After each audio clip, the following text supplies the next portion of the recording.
Hoy me gustaría, en alguna medida, poder tocar un poquito, antes de ver algunos pasajes que quisiera ver del profeta Jeremías. Me gustaría ver alguna panorámica del profeta y de lo que él ha escrito, ¿no? Por ejemplo, la historia de Jeremías dentro del contexto profético es interesante, porque Jeremías no solamente profetizó desde una óptica religiosa, él profetizó dentro de un contexto político. Es de esos profetas que se aventuran. Contesta, dile que dejaron cerrada la llave. De esos profetas que se aventuran precisamente a incursionar en el mundo profético, no solamente para hablarle al pueblo desde el punto de vista religioso, sino para hablarle al pueblo desde el punto de vista político. Así es que Jeremías es uno de esos personajes que sin lugar a duda no le hubiera hecho caso a la separación de iglesia y Estado.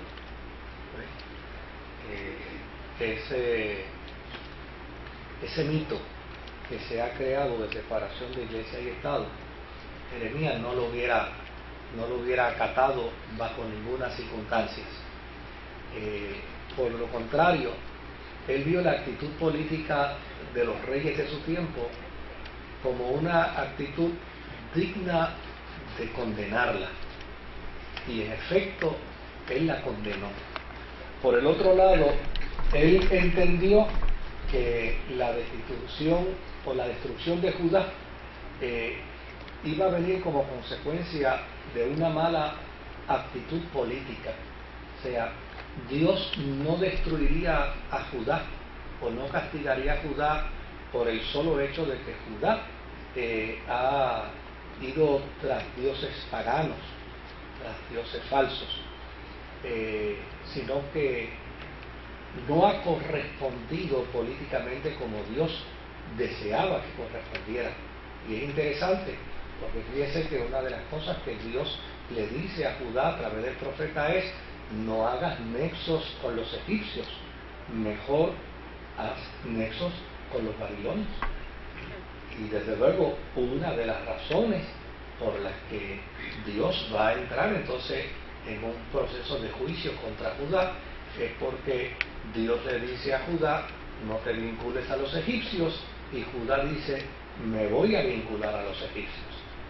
Dios le dice: únete a los babilonios, y Judá dice: me voy a rebelar contra Babilonia. O sea, que hay una contrariedad por parte del pueblo de Israel, y esa es una de las razones por las que va a venir el juicio de Dios contra a Judá. Por el otro lado, en cuanto a lo religioso se refiere, desde luego Judá está detrás de falsos profetas, está detrás de falsos dioses, está haciéndole caso a sacerdotes falsos, y desde luego a unos profetas que se han levantado en Israel, que contrario a lo que siempre sucedía en Israel, por lo general, cuando el sacerdocio no cumple su trabajo, Dios levanta a los profetas, y siempre los profetas contradicen a los sacerdotes, siempre. Pero en este caso es interesante que hay unos profetas que están de acuerdo con los sacerdotes y están en total y abierto desacuerdo contra el profeta Jeremías. Así es que básicamente estas son las razones. Ahora, ¿qué cosas se ven dentro del libro de Jeremías que se hacen tan interesantes? Es que en el libro de Jeremías, contrario a otros libros de profetas, la vida del profeta se vincula dentro de su profetismo, hasta el punto que Dios llama a Jeremías en una edad muy temprana como profeta. Tal vez a los 30 años de edad lo llama el profetismo. Entonces Jeremías, cuando es llamado al profetismo, es llamado a un profetismo muy particular. O sea, es como nadie respondería a un llamado de esa forma. Pues mira, te voy a mandar a predicar a X pueblo, donde tú predicaras y nadie te va a hacer caso. Para empezar, donde tú dirás que Dios te ha enviado y en recompensa de eso te van a dar una pela y te van a meter a la cárcel y te van a torturar. Tú le hablarás a los reyes y no te aceptarán, y le hablarás a los sacerdotes y no te aceptarán, y le hablarás al pueblo y el pueblo tampoco te aceptará, pero yo te envío. Así que yo quiero que tú vayas y le hables al pueblo. Te advierto que es un pueblo duro de servir, que nunca te va a hacer caso, que por el contrario te va a castigar y te va a lastimar, pero yo te envío a ese pueblo.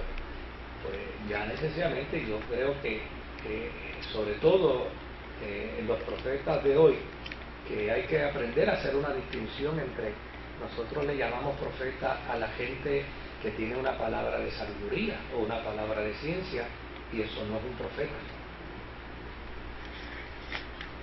Hoy en el programa de radio, yo no sé si alguien lo escuchó, me llamó una pobre mujer desesperada porque dice que hace 3 años y medio un profeta le dijo: mi sierva, ya Dios te concedió la petición de tu corazón. Y ella dice: han pasado 3 años y medio y todavía yo no sé dónde está la petición que Dios me concedió. De verdad que usted cometió un error. Usted le debió haber preguntado al profeta qué petición es. Porque esas generalidades, ¿no?, esas cosas, pues esos son juegos de manipulación, donde quien saca la mejor parte es el profeta, el dicho profeta, ¿no? Pues yo creo que la gente, si un profeta viene con una palabra de profecía, porque si Dios habla de tenis, habla por marca. O sea, Dios no te va a decir: te voy a regalar unas tenis. Te dice: mira, la marca que te voy a regalar. O sea, lo que quiero decir con ello es que cuando Dios habla, Dios no es Dios de confusión. En Él no hay sombra de variación. Cuando Dios habla con claridad.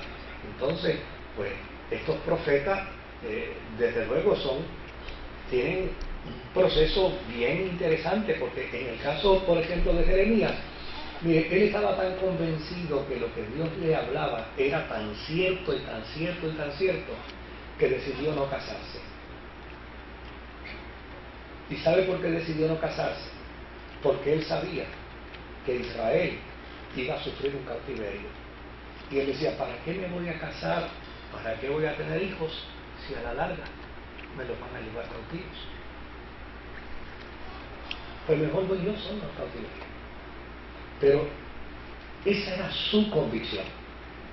Así de convicción había en el corazón de este profeta. Decía: lo que Dios me ha puesto a decir es lo que va a suceder. Y obviamente lo dice en blanco y negro, lo dice de manera clara, de manera meridiana, porque yo creo que así es como Dios habla. O sea, esas cosas bizantinas y esas cosas que casi hay que coger un curso de jeringosa para entenderla, ¿verdad?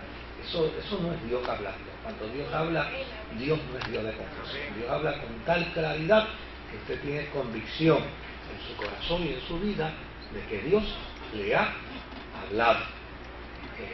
Pero esas cosas que a veces la gente plantea como que es Dios hablando, a mí me asustan un poco. Así que lo que Jeremías le decía al pueblo no le gustaba. Ni le gustaba a los religiosos, ni le gustaba a los seculares, ni le gustaba a nadie. Nada de lo que Jeremías decía le gustaba a la gente. Pero sin embargo, él entendía que él había sido llamado por Dios para esa misión, para esa tarea. Ahora, ¿qué pensaría una sociedad como la nuestra de un profeta como Jeremías.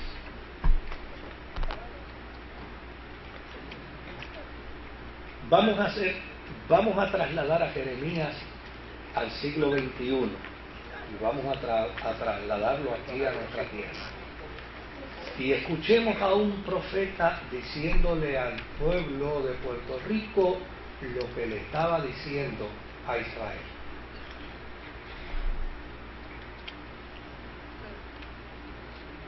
Pues mire, probablemente, por lo menos ahí llegó quien abrió la puerta.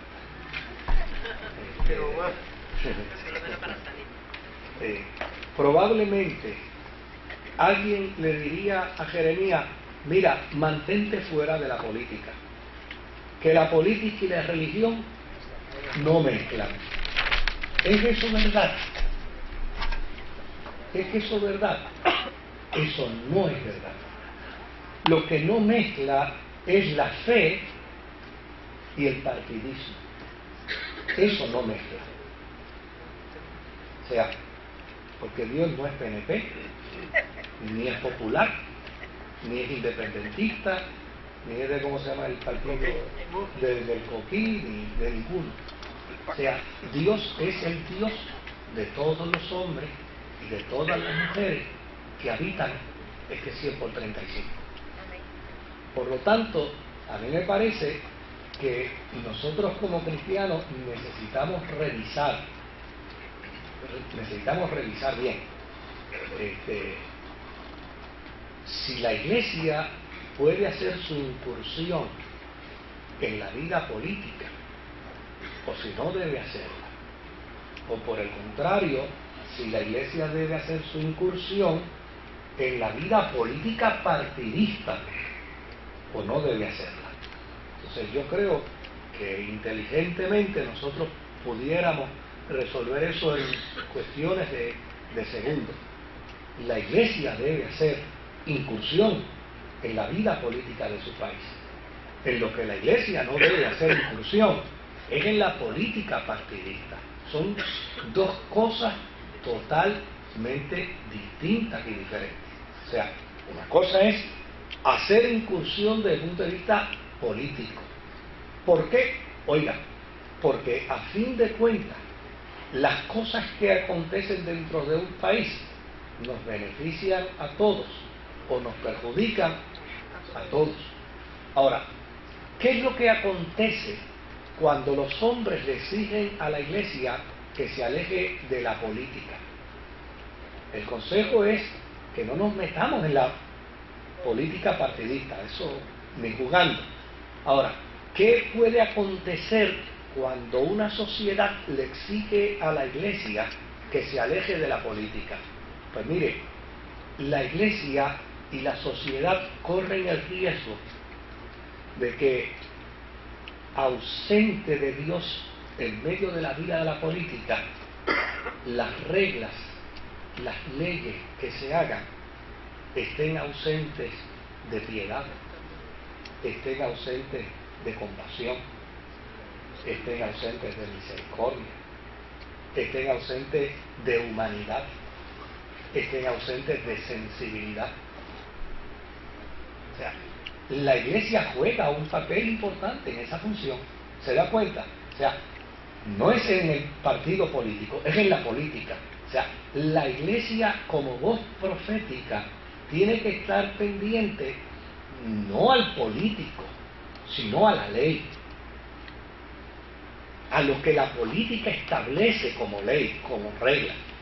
Porque a fin de cuentas la Iglesia debe salvaguardar los derechos de cada ciudadano en términos de lo que es justo, en términos de lo que es honesto, en términos de lo que tiene buen nombre, en términos de lo que tiene virtud, en términos de lo que tiene dignidad, en términos de lo que humaniza, en términos de lo que levanta, en términos de lo que es sensibilidad.